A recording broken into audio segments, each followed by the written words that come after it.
अस्सलाम वालेकुम नाज़रीन, हेल्थ गाइड विद हुमैरा की एक नई एपिसोड के साथ आपकी मेज़बान हुमैरा कुरैशी एक बार फिर हाजिर। नाज़रीन, ये प्रोग्राम आपको राइट मेडिकल बिलिंग के ताउन से पेश किया जाता है। One stop shop for all your billing, coding and credentialing needs. इसके अलावा हम न्यूज़ के हम बेहद शुक्रगुजार हैं कि उन्होंने हमें ये प्लेटफॉर्म फराहम किया। इसके साथ ही हम अपने आज के गेस्ट की तरफ बढ़ते हैं, जिनके साथ हमने अपनी लास्ट एपिसोड भी की थी, डॉक्टर हुमायूं नकवी, एक कार्डियोलॉजिस्ट। उनसे हमने पिछली दफ़ा प्रिवेंटिव कार्डियोलॉजी के ऊपर बहुत सारी इंफॉर्मेशन ली, तो आज भी हम उनकी बातों से इस्तिफ़ादा हासिल करते हैं।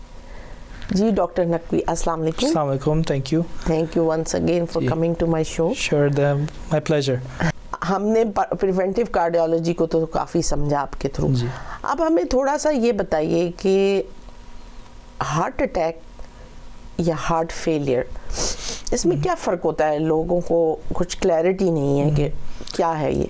देखिए, हार्ट अटैक और हार्ट फेलियर दो डिफरेंट चीज़ें हैं। हार्ट अटैक होने के बाद लोगों को हार्ट फेलियर हो सकता है, लेकिन हार्ट फेलियर जो है वो दूसरी वजहों से भी हो सकता है।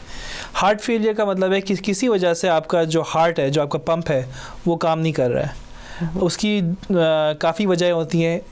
एक वजह होती है कि आपका हार्ट का फंक्शन जो है वो कमज़ोर हो गया है।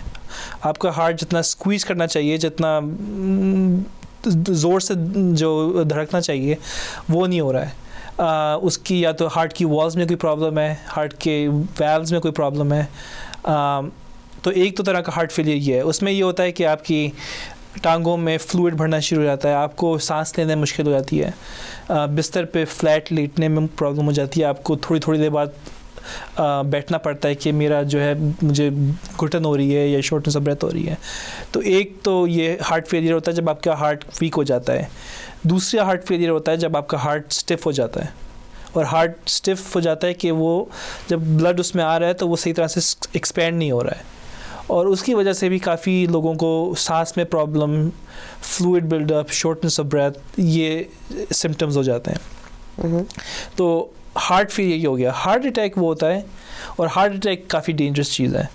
हार्ट अटैक वो होता है जब एकदम से किसी इंसल्ट की, किसी इंजरी की वजह से आपकी हार्ट की जो ब्लड वेसल्स हैं वो एकदम से ब्लॉक हो जाती हैं। हार्ट अटैक जो है वो इमरजेंसी है। उसके लिए आपको ज़रूरी है कि आप हॉस्पिटल जाएं और वहाँ पे आपको एंजियोग्राम हो, उसके थ्रू आपको अगर जहाँ जहाँ ब्लॉकेज है वो स्टेंट से जो है उसको फिक्स किया जाए। हार्ट अटैक जब होता है तो हम लोग देखते हैं काफ़ी यंग लोग एकदम से अरेस्ट हो गए, एकदम से वो गिर गए, बेहोश हो गए, और उनको लेके गए तो उनका हार्ट जो था वो अरेस्ट में था। और majority of the times heart cardiac arrest की वजह जो होती है वो हार्ट अटैक होता है। तो हार्ट अटैक जब होता है तो आपकी हार्ट की जो ब्लड वेसल्स होती हैं ब्लॉक हो जाती हैं, आपकी हार्ट की मसल को ऑक्सीजन नहीं मिलता है, और ऑक्सीजन ना मिलने की वजह से वो हार्ट की मसल जो होती है वो डेड हो जाती है, वो वीक हो जाती है, और फिर आप eventually may be heart failure में चले जाएं। तो अगर किसी को हार्ट अटैक हुआ है और उसको डॉक्टर्स ने बचा लिया है, सर्वाइव कर गया है, तो क्या उसका हार्ट जो है परमानेंटली डैमेज हो गया है या it is like back to normal? Depend करता है कितना डैमेज हुआ है, कितना देर आपने वेट किया हॉस्पिटल जाने के लिए। कुछ लोग होते हैं वो कुछ उनको पेन हो रहा है, फील हो रहा है, वो कहते हैं चलो कुछ नहीं है, मे बी इंडिजेशन है, चलो देखते हैं, वेट करते हैं, और वो हार्ट अटैक ऑन गोइंग होता है वो, और हॉस्पिटल जाने में देर करते हैं, और उस वक्त तक डैमेज काफ़ी ज़्यादा हो चुका होता है। कुछ लोग होते हैं जिनका जल्दी डिटेक्ट हो जाता है, वो फ़ौरन चले जाते हैं, डिटेक्ट होके फ़ौरन ही हार्ट के में जो होते हैं वो स्टेंट्स के थ्रू या मेडिसिन के थ्रू वो ट्रीट हो जाता है, तो उनका डैमेज जो होता है वो मिनिमाइज़ हो जाता है, और उससे फिर उनके हार्ट की मसल जो होती है वो स्ट्रॉन्ग रहती है। तो हार्ट में हम कहते हैं time is muscle. You know, एक होती है सेइंग टाइम इज़ मनी, हम लोग कहते हैं टाइम इज़ मसल, बिकॉज जितना आप देर लगाएंगे उतने ज़्यादा उतना मसल जो होगा डैमेज होगा और फिर वो हार्ट फेलियर में कन्वर्ट हो सकता है इवेंचुअली। अच्छा, तो अब हम जाते हैं हार्ट फेलियर के ऊपर। इसमें सुना है कि राइट साइड हार्ट फेलियर एक टर्म बोली जाती है, एक लेफ्ट बोली जाती है, ये क्या होता है और एक दूसरे के साथ क्या रिलेशन है? या आई मीन ये थोड़ी मेडिकल टर्म्स हैं, न्यूआंस टर्म्स हैं देखने के लिए। ज़्यादातर मेजॉरिटी टाइम्स शुरू होती है बात लेफ्ट साइड हार्ट फेलियर से। हार्ट के दो चेम्बर्स होते हैं, एक लेफ्ट वेंट्रिकल होता है, एक राइट वेंट्रिकल होता है। जब लेफ्ट वेंट्रिकल फेल होता है तो उसकी वजह से ज़्यादातर वक्त जो होता है राइट वेंट्रिकल फेल भी हो जाता है, क्योंकि हार्ट एक पंप है। अगर पंप का एक हिस्सा जो होगा वो फेल होगा तो उसके पीछे जो होगा वो फ्लूइड बैकअप होके बाकी का पंप भी फेल हो जाएगा। लेकिन हार्ट फेलियर एक ऐसी चीज़ है जो काफ़ी ट्रीटेबल है और काफ़ी उसको हम उस पर काफ़ी रिसर्च हो चुकी है, काफ़ी दवाइयाँ हैं जिनको हम यूज़ कर सकते हैं हार्ट फेलियर को कंट्रोल करने के लिए, उसका प्रोग्रेशन रोकने के लिए और काफ़ी वक्त हार्ट का फंक्शन वापस नॉर्मल करने के लिए भी। 4 ऐसी दवाइयाँ हैं जो हमें पता है अभी, जो उनका कॉम्बिनेशन अगर किसी को हार्ट फेलियर है, 4 दवाइयाँ हैं जो काफ़ी बेनिफिट करती हैं और इवेंचुअली हार्ट का फंक्शन बेहतर भी कर सकती हैं। जो 4 दवाइयाँ हैं उनका पता नहीं नाम, मैं उसके बारे में बात कर सकते हैं हम लोग। एक जो है वो हो गई बीटा ब्लॉकर, उसमें काफ़ी दवाइयाँ होती हैं, मेटोप्रोलॉल हो गई, कार्वेडलॉल हो गई। ये दवाइयाँ लोग ब्लड प्रेशर के लिए भी यूज़ करते हैं, लेकिन वो हार्ट का फंक्शन इम्प्रूव करने के लिए भी यूज़ होती हैं। दूसरी दवाई जो अभी एक नई दवाई है और अभी रिसेंटली पिछले 6, 7, 8 साल में थोड़ी और आई है, उसका नाम है एंट्रेस्टो। और वो एंट्रेस्टो हम लोग काफ़ी यूज़ करते हैं हार्ट फेलियर पेशेंट्स में, उनका हार्ट फंक्शन इम्प्रूव करने के लिए। एक और जो बहुत पुरानी दवाई है वो हम लोग यूज़ करते हैं हार्ट फेलियर में, वो कहलाती है स्पिरोनोलैक्टोन और एल्डैक्टोन। और चौथी जो दवाई है वो अब एक नई क्लास ऑफ ड्रग्स है जो इनिशियली वो डायबिटीज़ के लिए रिलीज़ हुई थी और डायबिटीज़ की ट्रीटमेंट के लिए आई थी, लेकिन अब हमें पता चला है कि वो हार्ट फेलियर में बहुत इंपॉर्टेंट मेडिकेशन है। उसका नाम है SGLT2 इनहिबिटर्स, या जो मार्केट नेम है उसका फार्सीगा या जार्डियंस। ये 2 दवाइयाँ हैं जो हार्ट को भी बहुत काफ़ी हेल्प करती हैं। तो हार्ट फेलियर जब होता है तो बेसिकली जिसे कहते हैं कि हार्ट का जो इजेक्शन फ्रैक्शन एक टर्म यूज़ होती है कि हार्ट जब पंप करे ब्लड तो वो नीचे चला जाता है, ऐसा होता है। तो एक नॉर्मल हार्ट का क्या होता है और हार्ट फेलियर में कितना हो जाता है इजेक्शन फ्रैक्शन? तो हार्ट फेलियर यूजुअली नॉर्मल कोई भी चीज़ ओवर 50%, एक जनरल टर्म में, मैं कुछ नुआंसेस हैं उसमें 54% मैन में, 52% वुमेन में, लेकिन 50% से ऊपर जो होता है वो कहते हैं कि नॉर्मल इजेक्शन फ्रैक्शन है। ठीक है, फिर 40 to 50% जो फंक्शन होता है वो कहलाता है मिड रेंज इजेक्शन फ्रैक्शन, और फिर 40% से नीचे जो होता है वो रिड्यूस्ड इजेक्शन फ्रैक्शन। तो ये कैटेगरीज हैं हार्ट फेलियर के लिए और इनके ट्रीटमेंट थोड़ा डिफरेंट है। जो रिड्यूस्ड इजेक्शन फ्रैक्शन है, जिनका इजेक्शन फ्रैक्शन 35-40% से नीचे है या इवन 50% से नीचे, उनके लिए ट्रीटमेंट अलग है। और जिन पेशेंट्स का हार्ट फेलियर है लेकिन उनका इजेक्शन फ्रैक्शन नॉर्मल है या 50% से ऊपर है, उनका ट्रीटमेंट डिफरेंट है। अच्छा। और उनका एक्चुअली जो जिन पेशेंट्स का हार्ट फेलियर है उनका इजेक्शन फ्रैक्शन नॉर्मल है, उसका ट्रीटमेंट थोड़ा और मुश्किल है कंपेयर टू जिनका हार्ट फंक्शन वीक है। अच्छा। हार्ट फेलियर का मतलब है पंप फेलियर। और वो पंप फेल हो क्योंकि पंप वीक हो गया है उसके लिए, या पंप फेल है क्योंकि पंप में फ्लूइड जो है वो एफिशिएंटली नहीं सर्कुलेट कर रहा है या वो स्टिफ हो गए हैं पाइप। वो दो डिफरेंट ये टर्मिनोलॉजीज है। बाज़-औक़ात मैंने सुना है हार्ट फेलियर में ये जो डिफिब्रिलेटर्स या पेस मेकर्स डाले जाते हैं पेशेंट्स को, उनका क्या फंक्शन होता है? जी, तो हार्ट फेलियर में अगर किसी का हार्ट इजेक्शन फ्रैक्शन 35% से नीचे आ गया है और हमने उनको अच्छी दवाइयों पे डाल दिया है, एंट्रेस्टो, फार्सीगा, बीटा ब्लॉकर, एल्डैक्टोन, ये ट्राई किया, उनका इजेक्शन फ्रैक्शन इंप्रूव नहीं हो रहा है, हमने 3 महीने तक इनको ट्राई किया इन दवाइयों पे।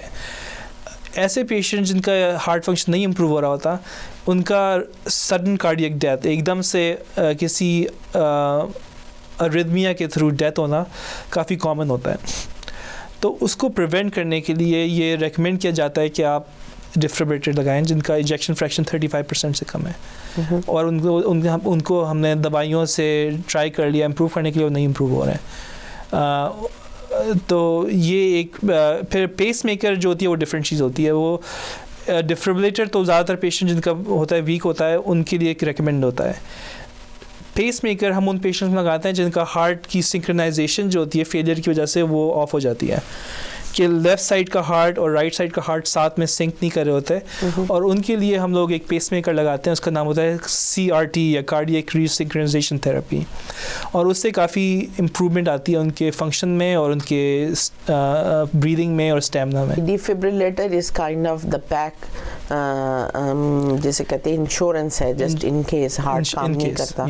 अगर आपका हार्ट वीक है तो इट्स वेरी इंपॉर्टेंट कि आपको डिफिब्रिलेटर लगा हो, ताकि आपकी कभी खुदा ना खास्ता कोई सडन कार्डियक डेथ होती है या आपको एकदम से आपका हार्ट जो है एबनॉर्मल रिदम में चलाता है आपकी वीक हार्ट की वजह से, वो आपको शॉक करके वापस ला सकता है। नाज़रीन, अब इसके साथ हम एक छोटी सी ब्रेक लेंगे और दोबारा से डॉक्टर हुमायूं नकवी के पास वापस आएंगे। We will be right.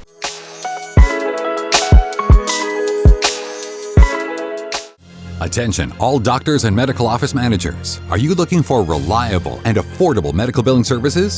Right Medical Billing is the solution to all of your needs. We provide experienced billers and coders, starting from small practices all the way to multi-specialty groups with over 30 years of combined experience.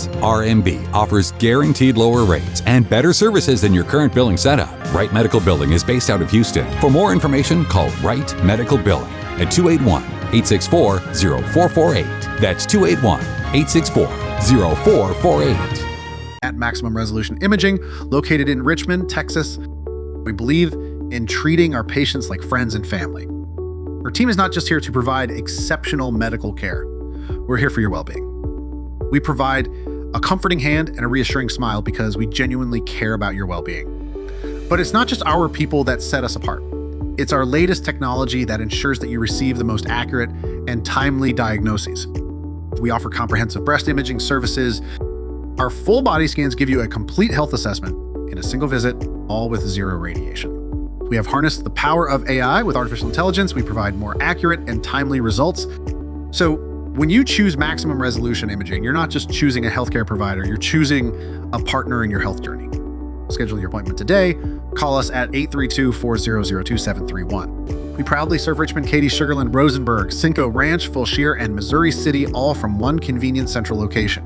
Attention, all doctors and medical office managers. Are you looking for reliable and affordable medical billing services? Right Medical Billing is the solution to all of your needs. We provide experienced billers and coders, starting from small practices all the way to multi-specialty groups with over 30 years of combined experience. RMB offers guaranteed lower rates and better services than your current billing setup. Right Medical Billing is based out of Houston. For more information, call Right Medical Billing at 281-864-0448. That's 281-864-0448.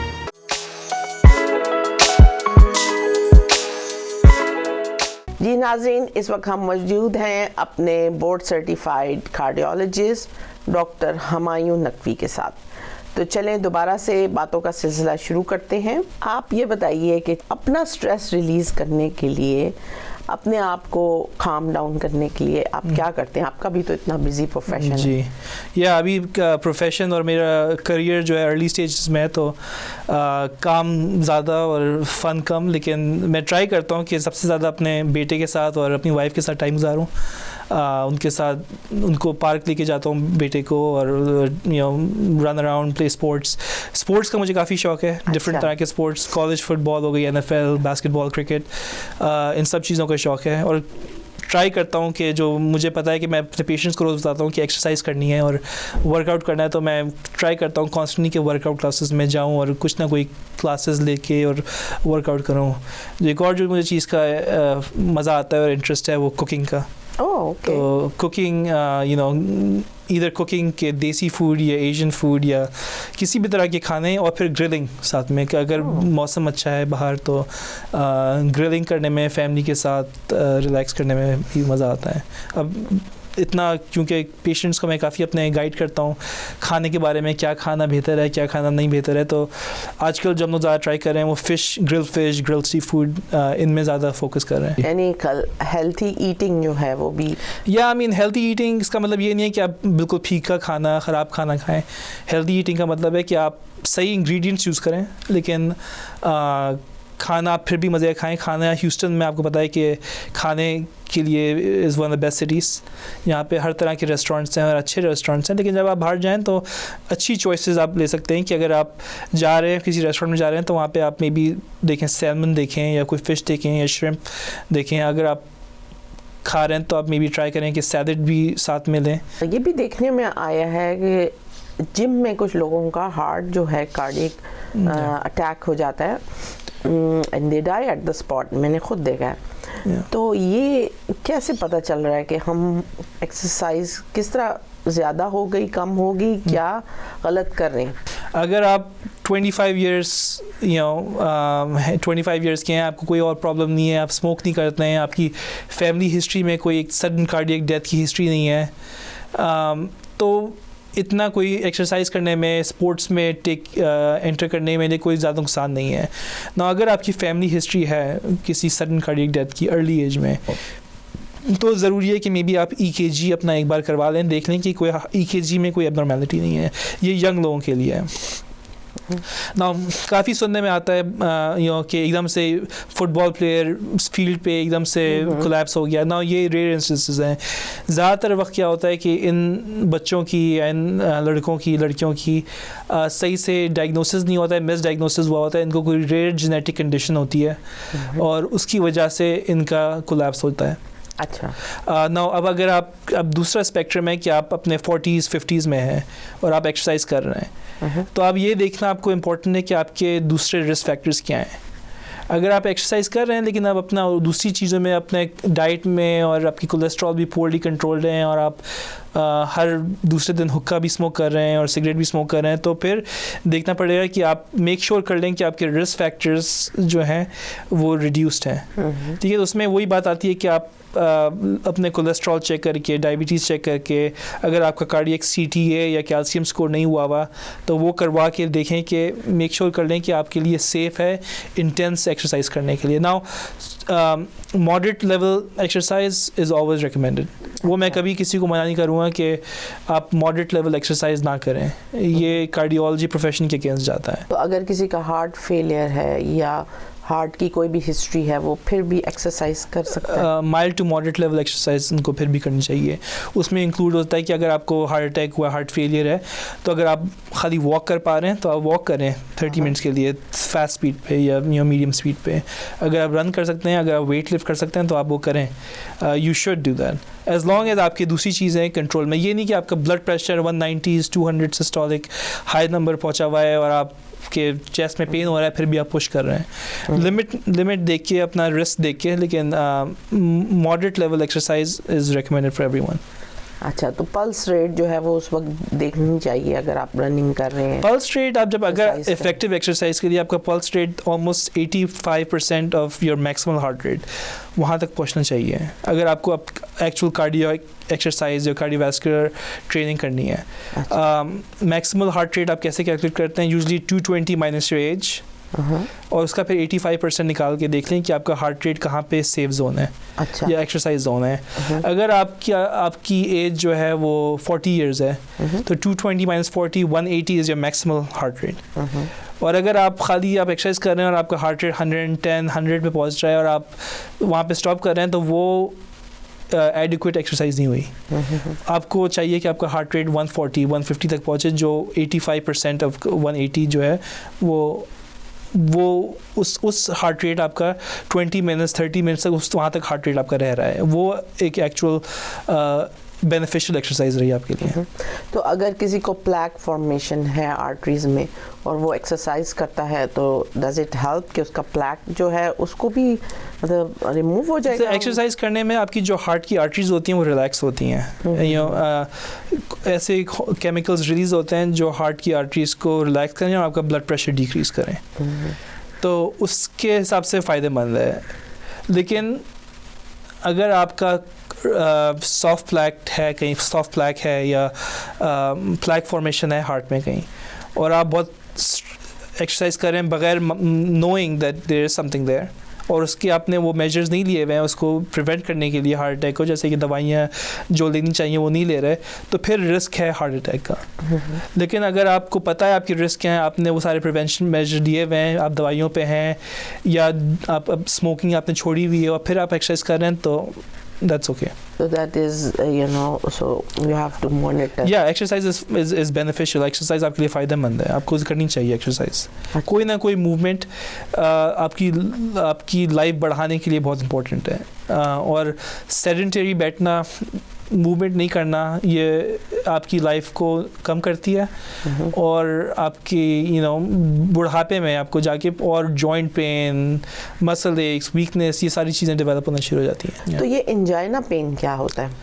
Angina pen होता है जब आपकी heart की जो arteries होती हैं वो narrow होने लगती हैं और ब्लॉक होने लगती हैं, उनमें प्लैक डेवलप होने लगता है।